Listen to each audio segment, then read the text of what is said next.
चला तर आज बनवूया उपवासासाठी झटपट शाबूची गोड खीर। तर 1 वाटी शाबूसाठी 1.5 वाटी पाणी गरम करत ठेवलं आहे। हे शाबू रात्रभर भिजवलेले आहे। उकळलेल्या पाण्यामध्ये हे शाबू घालून अगदी 1-1.5 मिनिट शिजवून घ्यायचे। हलवून शिजवून घ्यायचे। असं छान उसळल्यानंतर त्यामध्ये 1 वाटी शाबूसाठी 1 वाटी दूध घालायचे। दूध घातल्यानंतर सुद्धा छान हलवून घ्यायचं आणि आपल्याला जसं गोड आवडतं तसं गोड घालायचं। मी 2 चमचे साखर घातली आहे, अर्धा चमचा वेलची पूड घातली आहे। आणखी छान हलवून घ्यायचं। त्यानंतर अगदी चिमूटभर या खिरीमध्ये मीठ घाला। या मिठामुळे या खिरीला खूप छान चव येते। असे छान हलवून अगदी 2 मिनिटं शाबू फुलण्यासाठी ही खीर झाकून शिजवायची।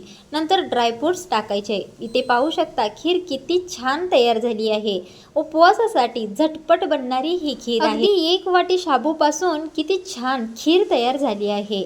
पहा किती सुंदर रबरबीत रसरसीत ही शाबूची खीर तयार झाली आहे। तर ही साधी सिंपल शाबूची खीर तुम्हाला कशी वाटली कमेंटमध्ये नक्की सांगा।